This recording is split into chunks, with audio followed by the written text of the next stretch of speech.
Indo-British Advanced Pain Clinic, Noppimayam Surgery Duram. For appointments 9155515563. Vamsi personal లైఫ్లో చేసిన తప్పు professional లైఫ్లో కూడా చేశాడు అని అంటే యాక్సెప్ట్ చేస్తావు?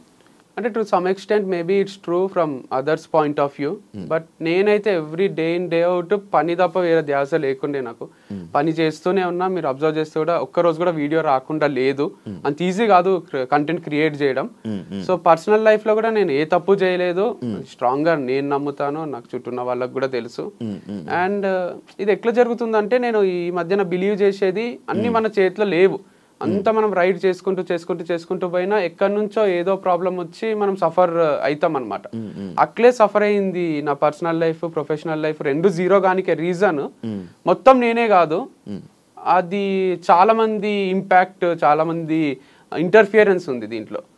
సో చాలా మంది నన్ను ఓన్ చేసేసుకున్నారు. ఎంత ఓన్ చేసుకున్నారు అంటే, ఇప్పుడు నేను తాగొస్తే ఇంటికి నైట్ డాడీ తిట్టిండు అనుకోండి, అది డాడీ వరకే. ఇప్పుడు నేను తాగేది, అమ్మాయితో తిరిగేది అంత డాడీ ఒక్కడే కాదు, నాకు మొత్తం లోకమంతా డాడీ అయిపోయింటారు. మొత్తం ఇంత మంది నా పైన ఎగబడి నువ్వు ఇక్కడ చేస్తే కరెక్ట్, నువ్వు ఇది చెయ్యాలి అని ఒక టీచర్, ఒక ఫాదరు, ఒక పేరెంట్ లాగా, ఒక టీచర్ లాగా నన్ను ఇట్లా వేలు పెట్టి చూపిస్తున్నారు.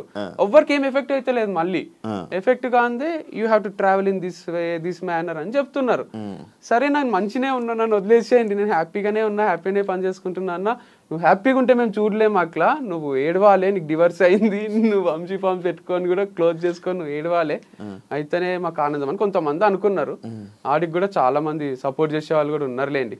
అందుకే నడిచింది ఇన్ని రోజులు. కాకపోతే కొందరికి ఆ రోల్ తీసుకోబుద్ది అయింది, ఫ్యామిలీ మెంబర్ రోల్, నాకు సాక్షించే రోల్. సో ఎందుకు అట్లా చాలా ఓన్ చేసుకున్నారు లేండి. నన్ను బయట కూడా వంశీ గారు అన్నారు, వంశీ సార్ అన్నారు, ఏమన్నారు, హే వంశీ, హాయ్ వంశీ అనే పలకరిస్తారు. వాళ్ళకి రోజు చూసి వాళ్ళు ఇంట్లోనే ఉంటున్నా నేను అన్నట్టు అనిపిస్తుంది అనమాట. వేరే వాళ్ళు షాక్ అవుతారు, మా ఫ్రెండ్స్, నీ ఫ్రెండారా ఆయన, ఏంది వంశీ హాయ్ అంటాడు అంటే, అంతే అందరు అట్లే పలకరిస్తారు ఫామ్కి వచ్చిన వాళ్ళు కూడా.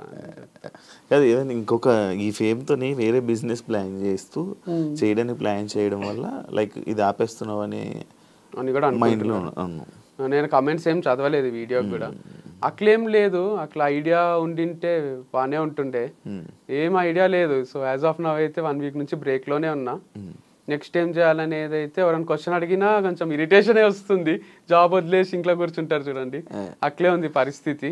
సో ఖాళీ ఉన్నా, ఎందుకంటే వైఫ్తో స్పెండ్ చేద్దామంటే వైఫ్ లేదు, ఫామ్స్తో స్పెండ్ చేద్దామంటే ఫామ్ లేదు. ఎవరితో స్పెండ్ చేయాలన్నా అందరికి భయం సృష్టించిండ్రు కొంతమంది. వంశీతో జాగ్రత్త అని కూర్చొని చూపిస్తారు చూడండి. సో అట్లా ఒక మనుషులల్లో ట్రావెల్ చేద్దామన్నా ఒక నాకే కన్ఫ్యూజన్ ఉంది. ఇంట్లో కూర్చుందామంటే డిప్రెషన్ వస్తుంది. సో ఇంటర్వ్యూ రూమే బాగుందని ఇంటర్వ్యూ ఇస్తున్నా. అందరినీ మోటివేట్ చేసే మీరు ఈ విషయంలో లైక్ ఇప్పుడు ఏదైతే మీ లైఫ్లో జరుగుతుందో అందులో ఫెయిల్యూర్ అయ్యారు, దీన్ని మీరు ఏం చెప్పాలనుకుంటున్నారు? దీంట్లో గ్రేట్ లైఫ్ లెసన్ ఉంది. నాకే కాదు, నా గురించి మాట్లాడిన వాళ్ళకి అందరిది ఒక చాప్టర్ లాగా తీసుకుంటే ఇంతకన్నా మోటివేషన్ ఒకటి ఉండదు. అంటే చెప్పాల్సిన అవసరం లేని మోటివేషన్. ఒక పర్సన్ హైలో స్టార్ట్ అయ్యిండు, మ్యారేజ్ వీడియోస్, మ్యారేజ్ అవి ఫుల్ వ్యూస్ వస్తుండే, మా ఫోటోలకు ఫుల్ లైక్స్ వస్తుండే. తర్వాత డివర్స్ అయినాక నువ్వు వేస్ట్ గా, నువ్వు అది ఇది హీరోలా చూసిన వాళ్ళే జీరోలా చూసిండ్రు. మళ్ళీ ప్రొఫెషనల్ గా కూడా అందరు హీరోలా చూసిండ్రు, లాస్ట్కి జీరోలా చూసిండ్రు. నేను ప్రొఫెషనల్ గా జీరో అయితే సెలబ్రేట్ చేసుకుందాం అనుకునే వాళ్ళు కూడా బాధపడ్డారు. మీరు కమెంట్స్ లో నాకు మా అన్న 1-2 చెప్పిండు, నన్ను బాగా నెగిటివ్ చేసి నన్ను వీడు నాశనం అయిపోవాలి, వీడు అమ్మాయిలతో తిరుగుతుండు అది ఇది అనుకున్న వాళ్ళు కూడా అరే మా వల్లనే ఏమన్నా క్లోజ్ అయిందా అని బాధపడుతున్నారు. అంటే దీంట్లో ఏముందంటే లెసన్, ఒక ఎంపైర్ కూలిపోవాలంటే వాళ్ళే తప్పు చేయాల్సిన అవసరం లేదు, చుట్టూన్న వాళ్ళ తప్పుల వల్ల కూడా దాన్ని కూల్చేయచ్చు. వెన్నుపోటు అంటారు కదా, సో ఇది ఒక పెద్ద వెన్నుపోటు లాంటిది. ఇది నన్ను నేను ఊరేసుకొని చచ్చిపోలే, నేను వెనుక నుంచి వచ్చి కుచ్చి చంపినట్టు ఇది. సో నన్ను ఏం చేయలేక నా ఫార్మ్స్ ని చేసేసిండ్రు అని, అది కూడా హార్ట్ బ్రేకే. అంటే చాలా సెన్సిటివే ఇది. ఎందుకంటే లక్షల అప్పు ఉంది, అంటే చాలా అప్పు ఉంది. వాళ్ళందరూ అడుగుతున్నారు, వాళ్ళకి ఏం చెప్పాలో అర్థం కాదు, టైం తీసుకుంటున్నా. అండ్ దాంతోపాటు నెక్స్ట్ ఇన్కమ్ సోర్స్ ఏది లేదు నాకు, అందుకే ఇంత బాధపడుతున్నారేమో పేరెంట్స్ కూడా. అండ్ నా ప్లేస్లు ఉంటే వేరే వాళ్ళు సూసైడ్ చేసుకునే ఛాన్సెస్ ఎక్కువనే ఉండే. నేను బయటికి నవ్వుతున్నా కానీ చాలా సఫకేటింగే ఉంది.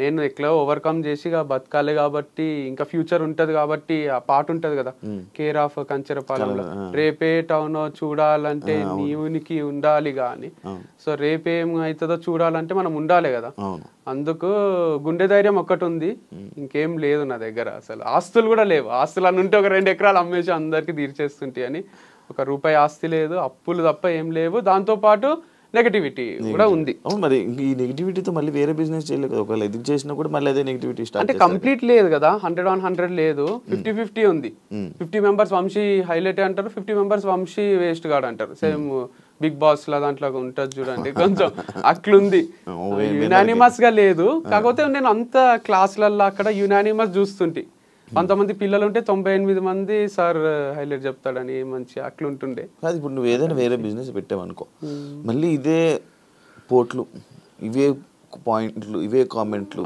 ఇదే బ్యాడ్ చేస్తే ఏం చేస్తావు అందుకే ఆలోచిస్తున్నా వెనకాలండి నడిపియాలా అని నేను ఆన్ స్క్రీన్ రాకుండా దాచుకొని వెనకాల ముందు వేరే ఫేస్ ని పెట్టి వేరే హీరోనో హీరోయిన్ అట్లా చేయాలి లేదా ఇదంతా వద్దు అనుకొని వేరే ఏదైనా జాబ్ చేయొచ్చు లేదా ఇంకో వ్యవసాయం కనపడకుండా చేయొచ్చు అంటే జాబ్ అంటే ఫ్లెక్సిబుల్ గా మనకు తగ్గట్టు ఏదన్నా నెలకు 5 లక్షలు ఇచ్చిండ్రు అనుకోండి 8 గంటల జాబ్ ఉంది అనుకోండి చేయగలను అంటే అప్పులు తీర్చేంత వరకు చేసేస్తా సో అది ఒక 2 years చేసి అప్పులన్నీ తీర్చి తర్వాత ఏదైనా స్టార్ట్ చేసుకుంటా నెలకు 5 లక్షలు 2 years పని చేయాలి అప్పుడు తీర్చదు అప్పు అందుకంటే 60 లక్షలు దాంట్లో ఒక 10 లక్షలు నా ఖర్చులు పోయినా ₹1 అప్పు అనేది తీరిపోతుంది ₹1 ఉంది అప్పు ఆల్మోస్ట్ ఉంది సో 50 లక్షలు వరకు ఒక ఇన్వెస్టర్కే ఉంది ఇంకా కూడా లక్షలు ఉన్నాయి వేరే వాళ్ళకు బాగానే అయినాయి కానీ ఏమో దీని వల్ల ఏమైనా వచ్చే ఉన్నాయి ఇప్పుడు ఈ సేల్ ఏం లేవు చిల్లర పైసలు రావడమే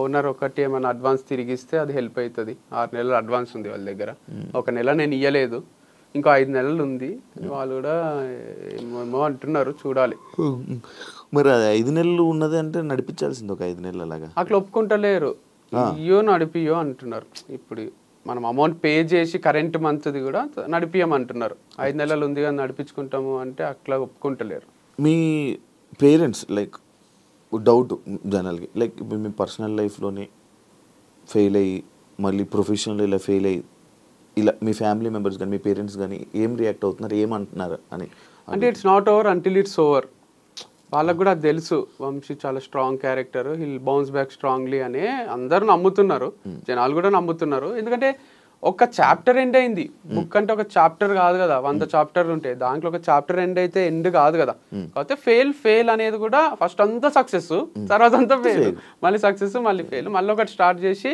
ఈసారి ఇక ఫెయిల్యూర్ లేకుండా ఎండ్ వరకు దీన్ని తీసుకుపోవాలన్నమాట ఏదన్నా మనం అనుకుంటే అవుతుందా కాదు కానీ అనుకోవాలి కదా అనుకోకుంటే అసలే కాదు స్టార్టే కాదు కాకపోతే ఇది ఒకటి ఉంది గట్టిగా నాకు అర్థమైంది ఏంటంటే నేచర్ ఒకటి ఉంది మనము మంచిగా ఏదైనా చేస్తుంటే ఏదో ఒక డిస్టర్బెన్సెస్ క్రియేట్ అవుతున్నాయి అంటే మన ప్రమేయం లేకుండానే అవుతున్నాయి యాక్సిడెంట్ లాగా ఉంది అనమాట ఇది సో అట్లాంటి యాక్సిడెంట్లు చాలానే జరుగుతున్నాయి అప్పుడు అనిపిస్తుంది అరే దేనికోసమో ఏమేమో చేస్తున్నాం అంత క్యాల్కులేటెడ్గా బతుకుతున్నాం కానీ ఏదో ఒకటి వచ్చి ఎఫెక్ట్ కొడుతుంది ఏం చేయాలో అని కూడా ఒక్కొక్కసారి అనిపిస్తుంది అంటే నిజంగానే దేవుడు ఉన్నట్టున్నాడు పవర్ ఉన్నట్టుంది నేచర్ ఉన్నట్టుంది అది మనల్ని చూస్తుంటదేమో దిష్టి తగులుతుందేమో అందరూ మొన్న ఒకసారి సాంగి టెంపుల్ పోతే నాకు అసలు వీటిపైన పెద్ద నమ్మకం ఉండకుండే చిలక జ్యోతిష్యం చెప్తారు కదా ఆయన అది కార్డు తీసి చిలక జ్యోతిష్యం చెప్తున్నాడు చూసి నాకు పెళ్ళైన విషయం చెప్తున్నాడు నాకు డివర్స్ అయిన విషయం చెప్తున్నాడు మీకు మళ్ళీ 2సారి పెళ్ళి అవుతుంది అంటున్నాడు చాలా ఒకసారి అని అందం అనుకున్నా వీడియో చూసి చెప్పాడు అదే అనుకున్నా ఫ్యాన్ కానీ ఆయన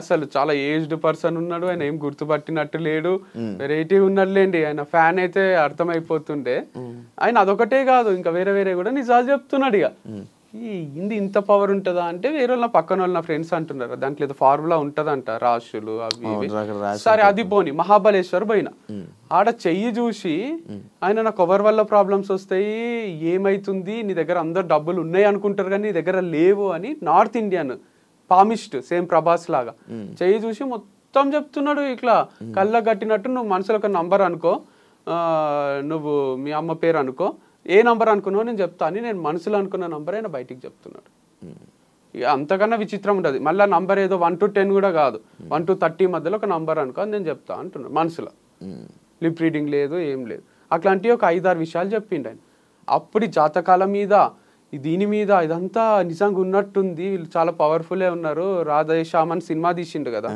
అది నిజంగానే ఉన్నట్టున్నాడు అట్లాంటి ఫేమస్ పామిస్ట్ అని అనిపించింది. చేతి రాతలు తలరాతలు మంజునాథ సినిమాలో అయినా కనిపిస్తుంది చూడండి, ఇటు వస్తాడు నెక్స్ట్ అని. అట్లా ఉన్నారు ఆ పవర్ కనుక్కునేటోళ్ళు, ఫ్యూచర్ ప్రెడిక్ట్ చేసేటోళ్ళు ఉన్నారు అనమాట. పాస్ట్ చెప్తున్నారు, ఫ్యూచర్ చెప్తున్నారు వాళ్ళు. నీకు రాధేశ్యామ్ సినిమా నచ్చుతుందా? కొంచెం నచ్చింది, ఎండింగ్ అదంతా కూడా నాకు బాగా అనిపించింది. ఫ్లాప్ అయింది కానీ ఫ్లాప్ అయింది కానీ సమాజం యాక్సెప్ట్ చేయదు మనకి సినిమా నచ్చిందంటే. యాక్సెప్ట్ చేయదు, కాకపోతే అది కొంచెం క్రియేటివ్ అనిపించింది. జిల్లు డైరెక్టర్ కదా రాధాకృష్ణ.